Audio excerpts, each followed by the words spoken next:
In his book, Think and Grow Rich, Napoleon Hill repeatedly states that every adversity carries with it the seeds of opportunity that are even greater. And the Bible, it says it a little bit differently. Dear brothers and sisters, when troubles come your way, consider it an opportunity for great joy. That's found in James chapter 1, verse 2. That is the New Living Translation. You know, recently, Hurricane Hermine made landfall here in the Gulf Coast of Florida.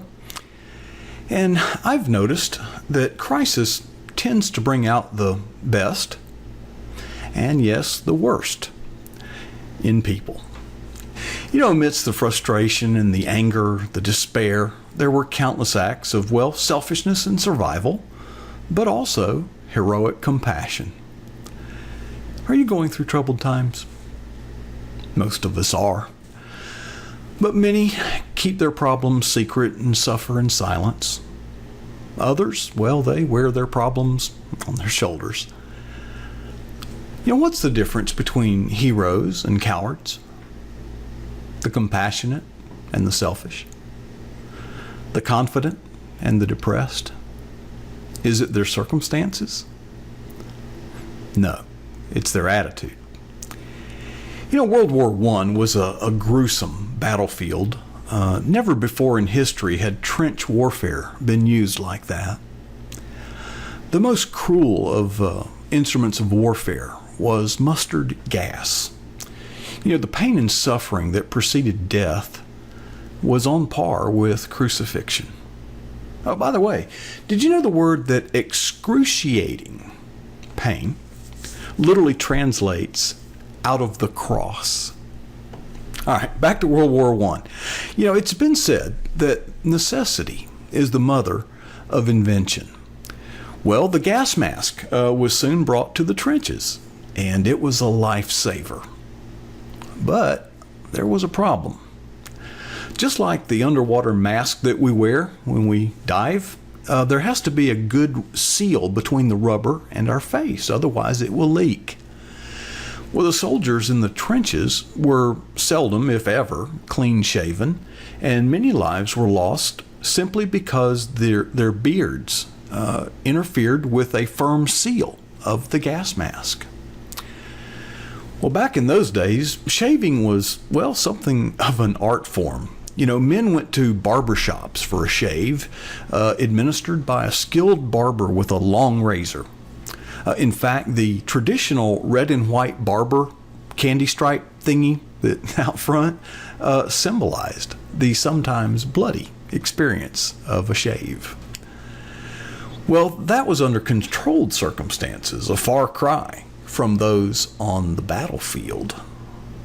Well, another clever invention soon followed. The safety razor. Now, men in the battlefield could shave themselves with an inexpensive and sanitary handheld razor. You don't even need a mirror.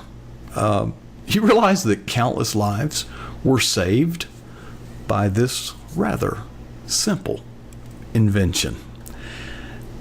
An entire empire has been built around the invention of the safety razor, creating jobs for many and prosperity for many.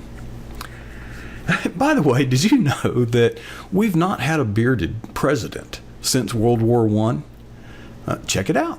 A lot of presidents prior to World War I were fully bearded. Not a single one since. The safety razor has surely had a historical impact. Oh, by the way, the guy's name that invented the safety razor? Gillette. Can't think of his first name right offhand. I'll ask you again, are you facing adversity? I think we all are at one point or another. It is my testimony that it is my faith in God that allows me to cope with adversity. It is faith that determines our attitude. You know, God did not promise us smooth sailing, but He does promise never to leave or forsake us. You know, at any given moment, there's a mountain of undisputed factual evidence in support of being angry, depressed, optimistic, or happy. It's a decision that we make. I choose faith. Well, that's what's on my mind. I certainly would love to know what's on yours. If you would like, please use the space provided on this page to leave your comments. And hey, let's connect on Twitter. My Twitter handle is below. If you would like to read the text version of this blog, the address is above on your screen. And I really consider it a joy and a privilege to bring these videos. I certainly hope that it's been, an inspiration, a form of encouragement, a source of encouragement for you. But, you know, being inspired and being encouraged is of little value if you are not empowered.